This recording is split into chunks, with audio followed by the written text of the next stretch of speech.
Max's health is failing. We have 8 days of supplies. Help! It's not just a question of doing something. Amy!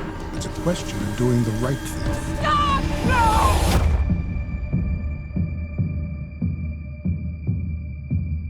Day 4. Day 4. Day 4. Day 4. Yeah, let's talk about day 4.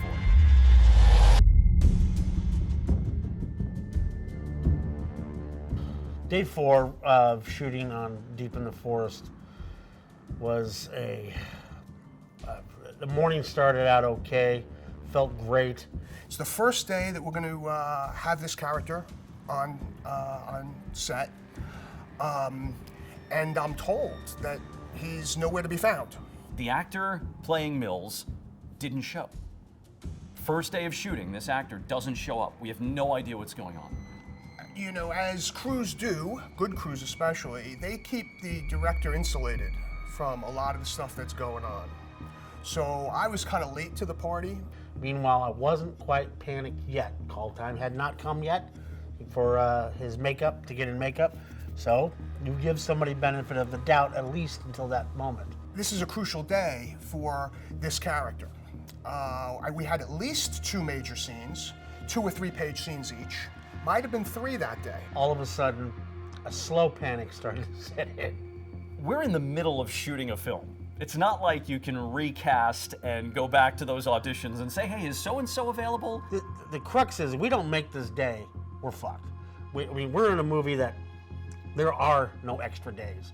There is no extra money. You know, we are on a tightrope, a thin line. We can't miss the day. We can't miss a single scene. Meanwhile, the production's going. No way to reach him. What are you gonna do? And then we start getting on phones, and then we start calling people that we know. Then there was like, who auditioned for the role? Now, I subsequently found out that it was through no fault of his own.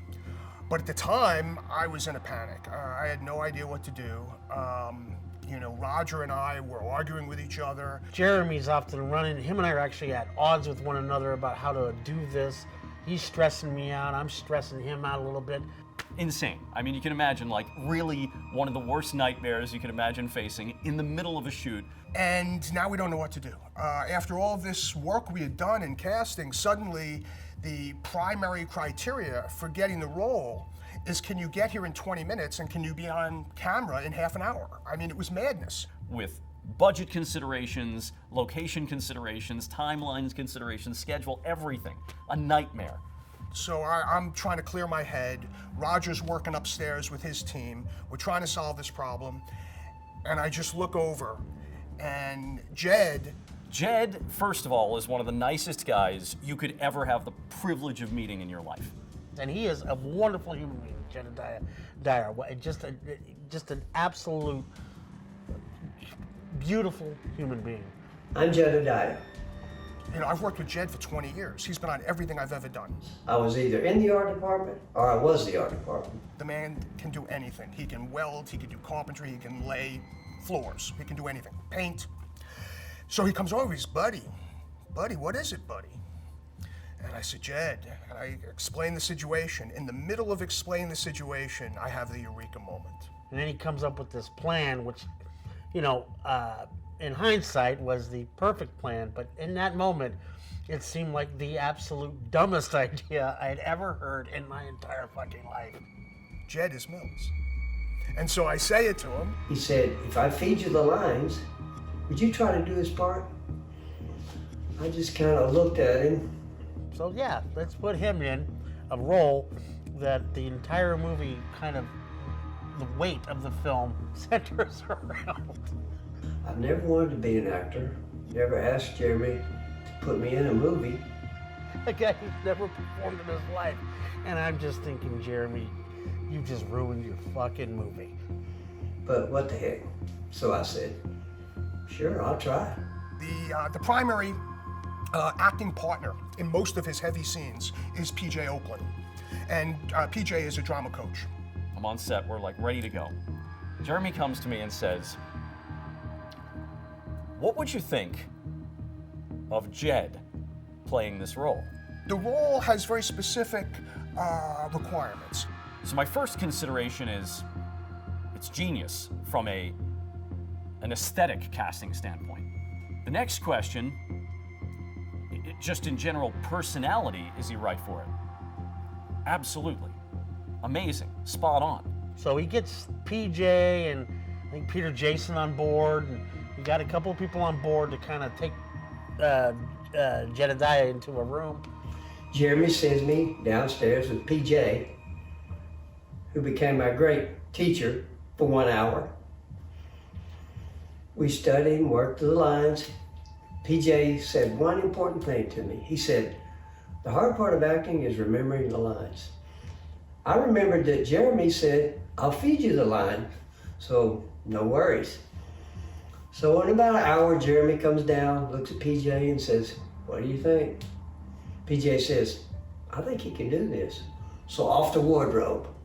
If I could just get him to go along with me and be natural on camera, and I can pull out of him in the moment what we need, I think this could actually work. The most important thing Jeremy told me, he said, don't act, just be yourself.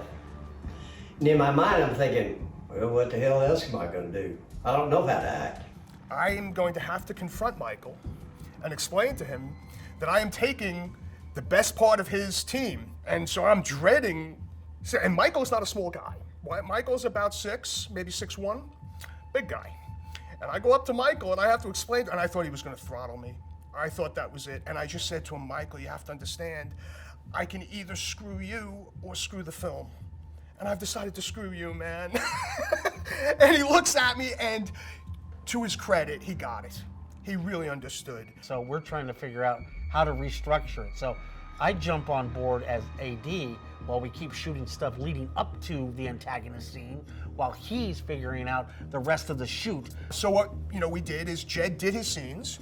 He had an amazing naturalism. It worked.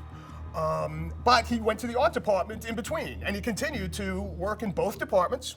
Where's your boss? Mark's not my boss.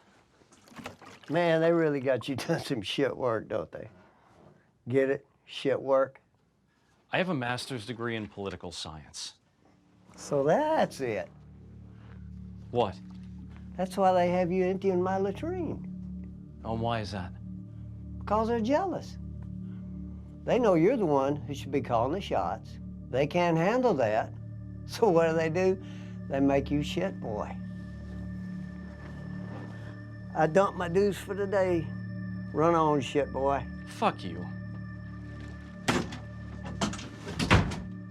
And Jed saved the day. And he saved my ass, many times in the last 20 years. But this was the biggest time.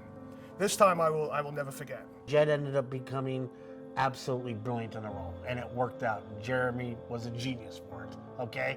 Go fuck yourself. I'm calling you a genius for it. Well, we'll leave it up to our viewers on whether or not it worked.